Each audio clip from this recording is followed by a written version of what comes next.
લોકો એવું કહે છે કે ગર્ભવતી માતાએ આરામ કરવો જોઈએ, તો 6 વાગ્યા પહેલાં ઉઠવાની શું કામ માન્યતા છે? 3 કારણ છે.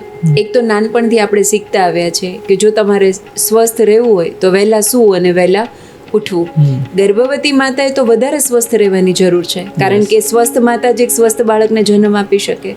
તો માતાએ જો સ્વસ્થ રહેવું છે તો સવારે વહેલા ઉઠવું પડે.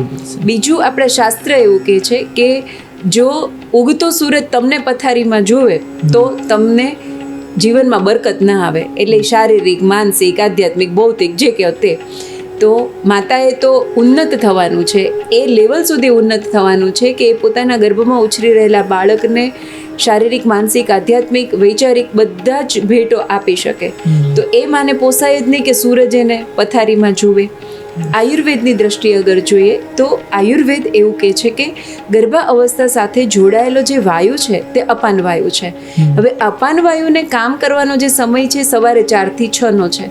અપાન વાયુનું કામ છે કે આખા રાત્રિ દરમિયાન શરીરમાં જે સમારકામ થયું, રિપેરિંગ થયું, આખો દિવસ શરીરે કામ કર્યું, રાત્રે રિપેરિંગ થયું, હવે જે કચરો નીકળ્યો એ કચરો બહાર કાઢવાનું, યુરિન, સ્ટૂલ વાટે, એ અપાન વાયુનું કામ છે. અપાન વાયુ કામ કરે સવારે 4 થી 6 માં. જો માતા 6 વાગ્યા પહેલાં ઉઠી જાય છે તો અપાન વાયુ સારી રીતે કામ કરશે, એના શરીરનો કચરો બહાર નીકળશે અને એનું બાળક જે છે એ સ્વસ્થ શરીરમાં વિકાસ પામી શકશે. બીજું, પ્રેક્ટિકલી અમે એવું જોયું છે કે જ્યારે માતાનો અપાન વાયુ ડિસ્ટર્બ થાય છે ત્યારે કાં તો બાળકનો વિકાસ પર એની અસર થાય છે, માતાને બ્લીડિંગ સ્ટાર્ટ થઈ જાય છે, અથવા તો સ્પોટિંગ સ્ટાર્ટ થઈ જાય છે, અથવા તો બીજા કોઈને કોઈ કોમ્પ્લિકેશન એ ગર્ભાવસ્થામાં જોવા મળે છે.